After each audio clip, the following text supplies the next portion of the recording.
నమస్తే, welcome to I news. Indian ఎకనామీకి ఒక బిగ్గెస్ట్ గుడ్ న్యూస్.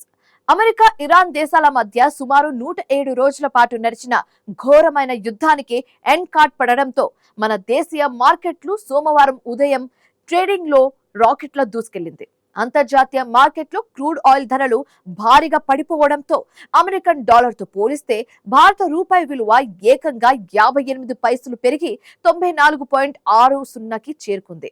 అటు స్టాక్ మార్కెట్ లో కూడా సెన్సెక్స్ 1100 పాయింట్లకు పైగా లాభపడి ఇన్వెస్టర్స్ కు కాసులు వర్షం కురిపించింది. గ్లోబల్ పీస్ డీల్ వల్ల ఇండియన్ మార్కెట్ లో రేగిన ఈ పాజిటివ్ ర్యాలీ పూర్తి వివరాలు ఇప్పుడు స్పెషల్ స్టోరీలో ట్రాక్ చేద్దాం.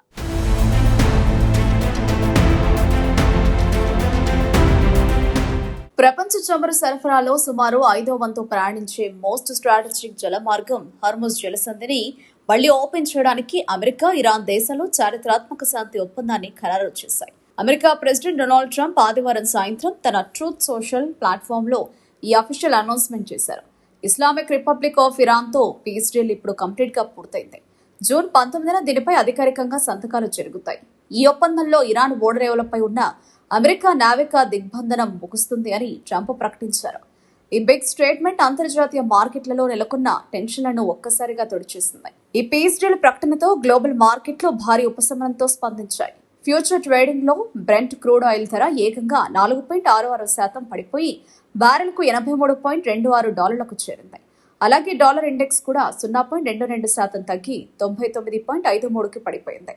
క్రూడ్ ఆయిల్ రేట్లు తగ్గడం మన భారతదేశానికి అతిపెద్ద ప్లస్ పాయింట్. ఎందుకంటే ఇండియా తన అవసరాలకు కావలసిన క్రూడ్ ఆయిల్లో భారీగా దిగుమతి చేసుకుంటుంది. చమురు ధరలు తగ్గడంతో సోమవారం ఉదయం రూపాయి బలంగా ట్రేడింగ్ స్టార్ట్ చేసింది.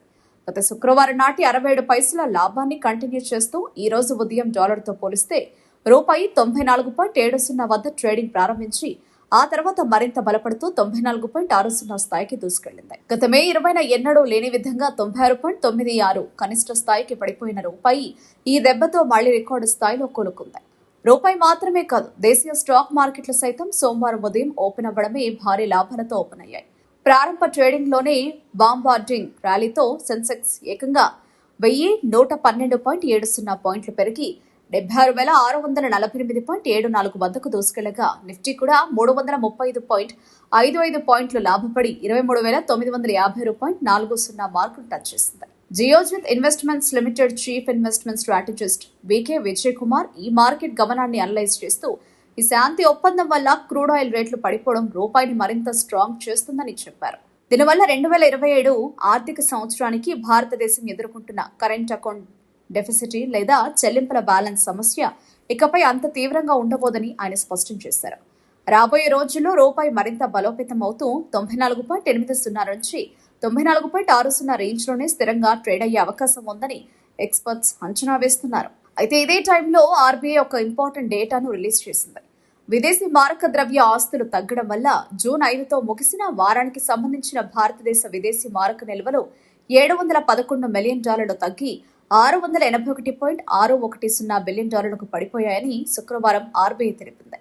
అలాగే ఎక్స్చేంజ్ డేటా ప్రకారం విదేశీ సంస్థాగత పెట్టుబడిదారులు గత శుక్రవారం నికర ప్రాతిపదికన 1,082.18 కోట్ల విలువైన ఈక్విటీలను విక్రయించి బయటకు వెళ్లారు.